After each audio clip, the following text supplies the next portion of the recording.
Hello, everyone.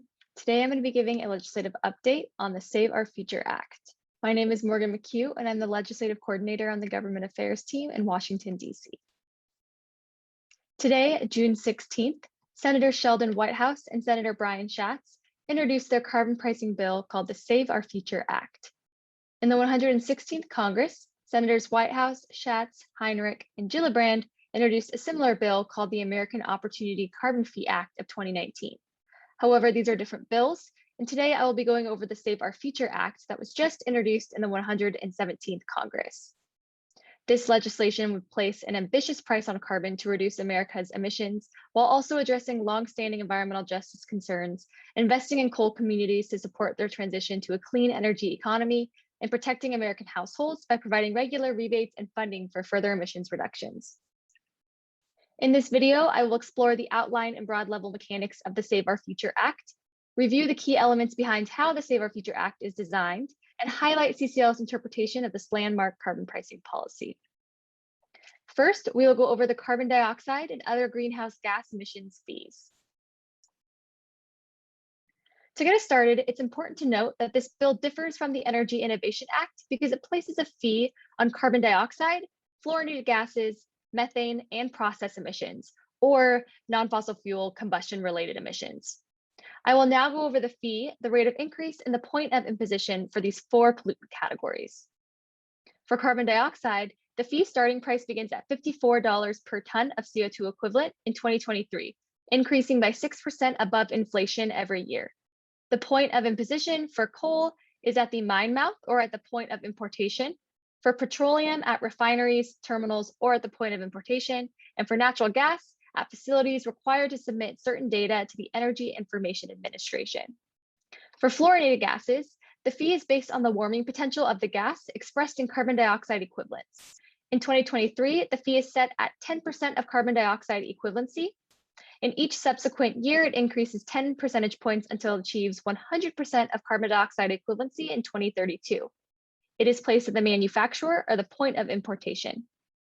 For methane and other associated emissions from the fossil fuel supply chain, the fee is based on the emissions reported by entities under an expanded greenhouse gas reporting program. Rate of increase in the point of imposition is the same for carbon dioxide.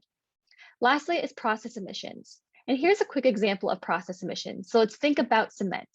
The production of cement releases greenhouse gas emissions both directly and indirectly. The heating of limestone releases CO2 directly, while the burning of fossil fuels to heat the cement kiln also results in CO2 emissions. The CO2 from the fossil fuel burning should be covered by the fee, but the CO2 released from the limestone is an example of a process emission.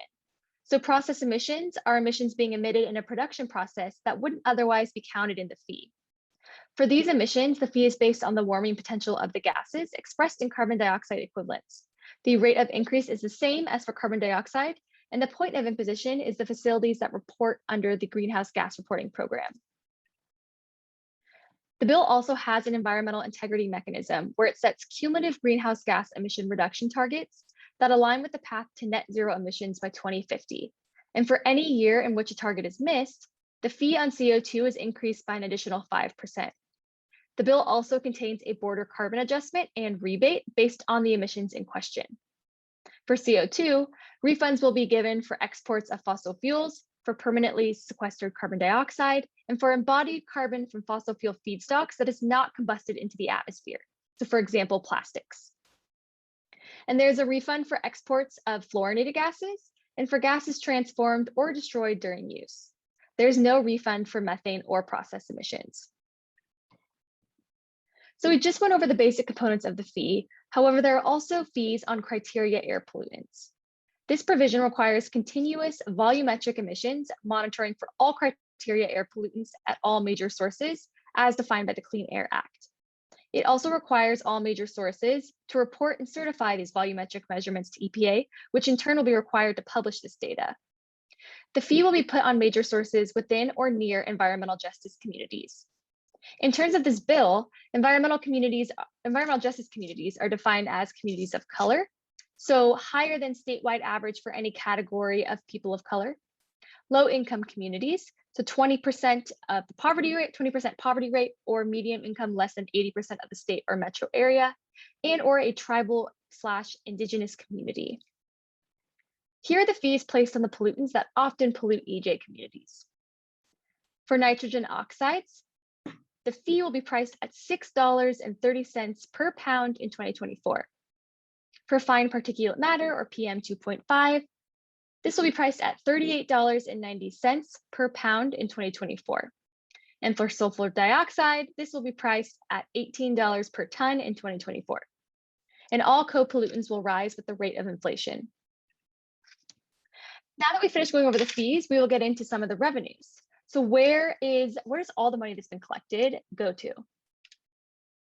When it comes to how the Save Our Future Act will bring revenues to household, it's pretty simple. About 70% of the revenues will go to dividends.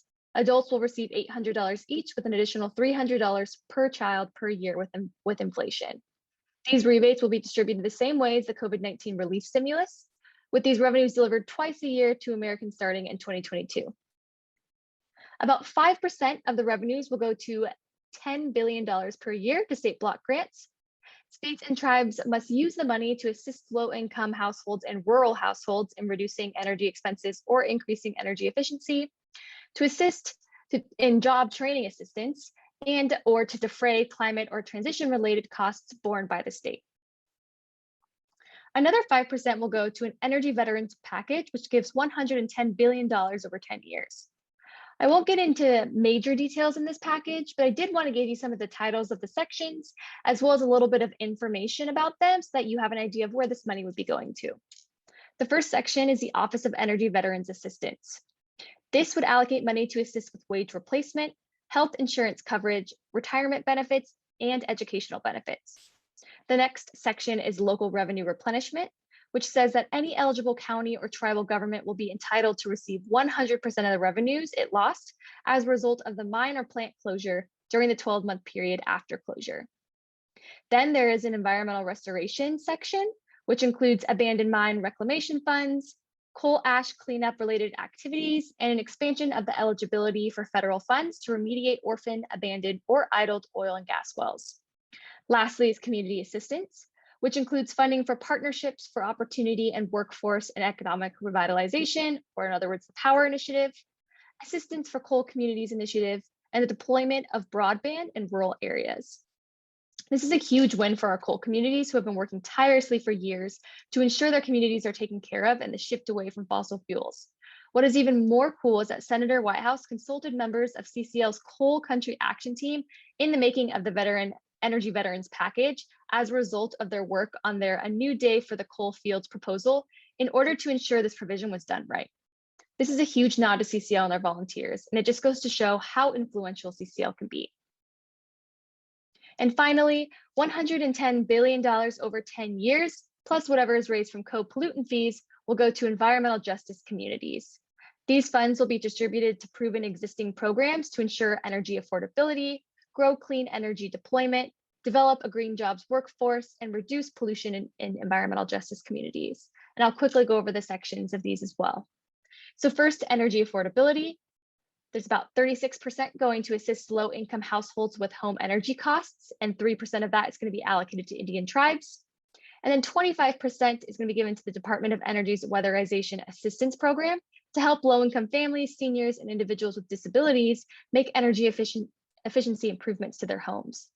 The next section is pollution reduction in environmental justice communities, which has several different components, such as about 13% for competitive grants to promote distributed energy resources, microgrids, community solar, energy efficiency, energy resilience, and building electrification in environmental justice communities, 3% to EPA's Environmental Justice Small Grants Program, and then additional funding for EPA enforcement activities, the Federal Transit Administration's Low or No Emission Vehicles Program, EPA's Diesel Emissions Reductions Act, and the USDA Forest Service's Urban and Community Forestry Program. The next section is career training. So this gives about 3% to EPA's Environmental Workforce Development and Job Training Grants. So this is to help local governments, tribes, and nonprofits recruit, train, and place unemployed and underemployed local residents in full-time jobs in the environmental field. It also go to the National Institute of Environmental Health Sciences Environmental Career Worker Training Program. And this is to give young people in environmental justice communities with low levels of education and job experience training in environmental remediation and construction. And then lastly, the Department of Education's Minority Science and Engineering Improvement Program. So this is to award grants to historically Black colleges and universities and other minority serving institutions to improve science and engineering programs. The final category is Native and Tribal programs. So 2% will be given for grants under the Indian Environmental General Assistance Program and the Tribal Climate Resilience Program of the Bureau of Indian Affairs.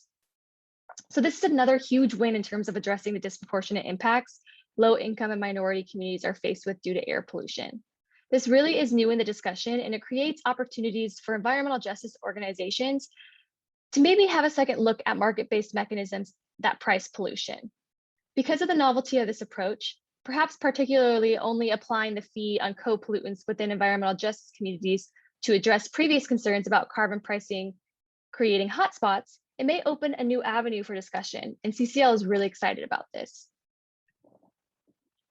That wraps up the details of the Save Our Future Act. Senators Whitehouse and Schatz have been steadfast in their support for aggressive climate action, and Citizens Climate Lobby applauds their introduction of this legislation. The Save Our Future Act would place an ambitious price on carbon to reduce America's emissions, but it doesn't just stop there. This legislation would also address long-standing environmental justice concerns by directly pricing emissions of fossil fuel co-pollutants in frontline communities, and it would invest in coal communities to support them through the transition to a clean energy economy. Plus, it would protect American households by providing regular rebates and funding for further emissions reductions through weatherization, EV credits, and more. This creative, inclusive policy shows that carbon pricing can be a win for the climate and a win for Americans who need one the most. We also wanted to put in a slide reminding you of the June 2021 primary asks for Senate Democrats. We're asking them to please co-sponsor one or both of these bills. The America's Clean Future Fund Act, which is one vehicle for getting co-sponsorship for Senate Democrats, plus the lead sponsor is the number 2 Democrat in the Senate. And then finally, and of course, the Save Our Future Act. With its new big elements addressing the concerns of both labor and environmental justice groups, this policy is particularly good for senators for whom either of these groups is important, and generally getting those on the left who have moved away from a carbon price from having a second look. I'm going to quickly go over additional resources, so where you can find this information on community. You can go to CCL Community, click on Resources and Training, and you're going to go to the Carbon Pricing Bills in Congress page. You can also go to the search bar and just type in Carbon Pricing Bills in Congress, and it'll be the first result. If you scroll down on this page, at the very top, you will see the Save Our Future Act. It is the newest one that's just been reintroduced, so it should be at the very top. And then once you click on that, it'll take you to some more resources, including some one-pagers that may be really helpful for you. I know I just gave you a ton of information in a short amount of time, especially in regard to the energy, veterans, and environmental justice provisions. So we'll have a one-pager on community for you to be able to go to see in more detail what is included in these provisions. Thank you very much. And if you have any questions, please feel free to ask them on CCL's community forums. Thank you for listening to this episode of Citizens Climate Lobby's training program. You can tune into more episodes anywhere podcasts are available. Inspired by what you heard today? Join Citizens Climate Lobby to advocate for bipartisan climate solutions. Go to community.citizensclimate.org to find more trainings, resources, your local chapter, national action teams, discussion forums, and more. Be sure to like our Facebook page and follow us on Twitter and Instagram @CitizensClimate. We also invite all of our listeners to subscribe to our YouTube channel for more inspiration. And together, we are creating the political will for a livable world.